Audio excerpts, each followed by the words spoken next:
지금 우리가 쓰는 AI 있잖아요. 걔가 그냥 대답만 해주는 게 아니라 날 대신해서 막 행동까지 해준다면 어떨까요? 상상만 해도 좀 신기하죠? 바로 그런 새로운 AI, 에이전트가 오고 있다는 겁니다. 그래서 오늘은 이 에이전트 경제가 도대체 뭔지, 우리 삶을 어떻게 바꿀지 한번 제대로 파헤쳐 보겠습니다. 아, 이거 진짜 공감하실 텐데요. 비행기표 하나 싸게 사려고 아니면 뭐 차라도 한 대 사려고 사이트란 사이트는 다 뒤지고 몇 시간씩 붙잡고 있는 거 정말 지긋지긋하잖아요. 그런데 이제 곧 이런 귀찮은 일을 대신해줄 존재가 나타납니다. 네, 바로 여러분 한 사람 한 사람을 위한 개인 AI 비서, 바로 에이전트입니다.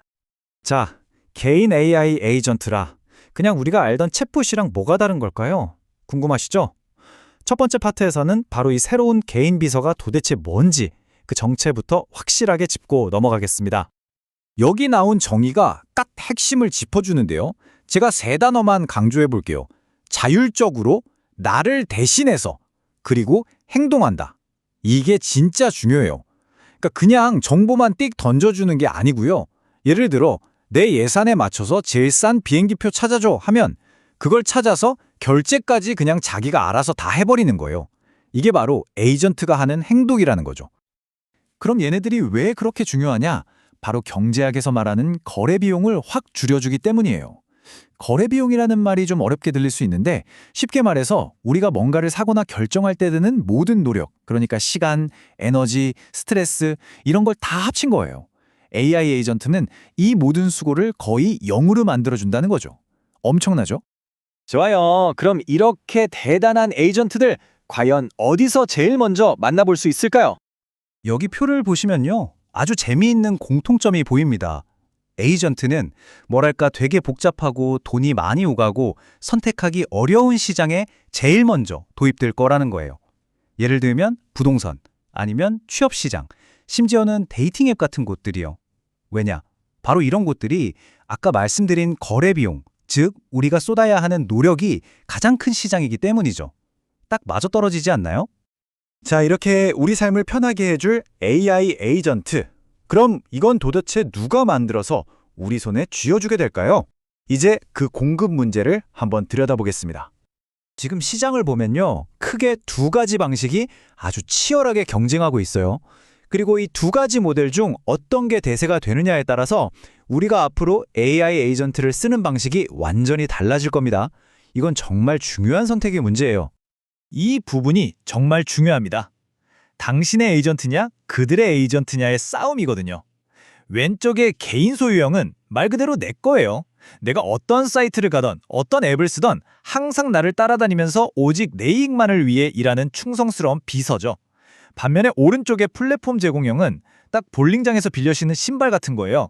그 볼링장에서만 쓸 수 있고 편리하긴 한데 결국엔 볼링장 주인을 위해 존재하는 거죠. 이 에이전트도 마찬가지로 우리를 슬쩍 자기네 플랫폼에 유리한 쪽으로 유도할 수 있다는 거예요. 자, 여러분은 어떤 걸 선택하시겠어요? 완전한 통제냐? 아니면 약간의 위험을 감수하는 편리함이냐? 아주 중요한 갈림길입니다. 지금까지는 나라는 개인의 관점에서 봤잖아요. 그럼 이제 시야를 확 넓혀서 우리 사회 모든 사람이 이런 에이전트를 하나씩 갖게 되는 세상을 한번 상상해 보자고요. 과연 시장 전체는 어떻게 바뀔까요? 일단 좋은 점부터 볼까요? 와, 시장이 엄청나게 효율적으로 변할 겁니다. 물건 찾느라 시간 낭비할 필요가 없어지고요. 우리가 가끔 충동 구매하거나 하는 비합리적인 판단도 에이전트가 딱 막아줄 수 있어요. 그리고 기업 입장에서도 소비자들이 진짜 뭘 원하는지 투명하게 알 수 있으니까 더 좋은 제품을 만드는 데 집중하겠죠. 이건 정말 긍정적인 변화예요. 하지만 당연히 어두운 면도 있겠죠. 세상 일이 다 그렇잖아요. 예를 들어 볼게요. 모든 취준생이 AI 에이전트를 써서 완벽한 이력서를 수천 군데에 뿌린다고 생각해 보세요. 채용 시장은 그냥 마비될 겁니다. 또 기업들은 어떻게든 이 똑똑한 에이전트들을 속이려고 더 복잡하고 교묘하게 가격을 숨기거나 바꿀 거고요. 결국 새로운 종류의 전쟁, 새로운 종류의 문제가 생길 수밖에 없다는 거죠. 이런 변화는요, 그냥 도로에 차가 좀 많아지는 수준이 아니에요. 이건 아예 자동차 대신 비행기가 날아다니기 시작하는 것과 같아요. 그럼 어떻게 하겠어요? 도로 시스템 자체를 완전히 새로 뜯어 고쳐야겠죠. 인터넷 세상도 마찬가지입니다. 근본적인 판 자체를 새로 짜야 하는 상황에 온다는 거죠. 여기서 진짜 심각한 문제가 터집니다. 바로 이게 진짜 사람이야 아니면 AI야를 구분할 수가 없게 된다는 거예요. 한 사람의 마음만 먹으면 AI 에이전트 수만 개를 만들어서 1만 명, 10만 명이 척 여론을 조작할 수 있게 돼요. 이걸 10일 공격이라고 하는데 이게 정말 무서운 겁니다. 인터넷의 신뢰가 그냥 무너져 내릴 수도 있어요. 그래서 이걸 막기 위한 해결책으로 개인 증명이라는 개념이 나오고 있습니다. 뭐냐면 예를 들어서 홍채 인식 같은 나만이 가진 고유한 생체 정보로 딱 한 번만 만들 수 있는 디지털 신분증을 발급하는 거예요. 그럼 이 신분증이 나는 로봇이 아니라 이 세상에 딱 한 명뿐인 진짜 사람이다 라는 걸 증명해 주는 거죠. 좀 영화 같죠? 이 문장이 AI 에이전트가 가진 진짜 엄청난 잠재력을 딱 보여줍니다. 무슨 뜻이냐면요. 예전부터 경제학자들이 이론적으로는 이게 최고의 방법인데 근데 이건 인간이 하기엔 너무 복잡해서 불가능해 라고 포기했던 것들이 있거든요. 예를 들어 전 세계 모든 사람을 비교해서 나한테 가장 완벽한 직장이나 연인을 찾아주는 시스템 같은 거요. 근데 이제 AI 에이전트가 그걸 가능하게 만들어준다는 겁니다. 이건 그냥 좀 편해지는 수준이 아니라 시장의 룰 자체를 바꾸는 게임 체인저가 될 수 있다는 뜻이에요. 자, 지금까지 AI 에이전트의 엄청난 가능성과 또 그에 따르는 위험들까지 쭉 살펴봤습니다. 그런데 아직 아무도 정답을 모르는 우리 모두가 함께 풀어가야 할 아주 큰 숙제들이 남아있어요.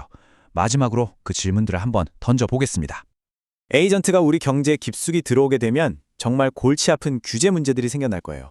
예를 들어 구글이나 애플 같은 몇몇 거대 기업이 이 모든 에이전트 시장을 독점하게 되면 어떡하죠? 내 AI 에이전트가 실수로 큰 사고를 치면 그 책임은 내가 져야 할까요? 아니면 그걸 만든 회사가 져야 할까요? 그리고 내 모든 것을 알고 있는 이 에이전트, 내 개인정보는 과연 안전할까요? 이런 질문들에 대한 답을 우리는 지금부터 준비해야만 합니다. AI 에이전트의 시대는 이제 오냐 마냐의 문제가 아닙니다. 무조건 옵니다. 중요한 건 딱 하나예요. 이 강력한 인공지능이 과연 진정으로 나를 위해 일하게 될 것인가?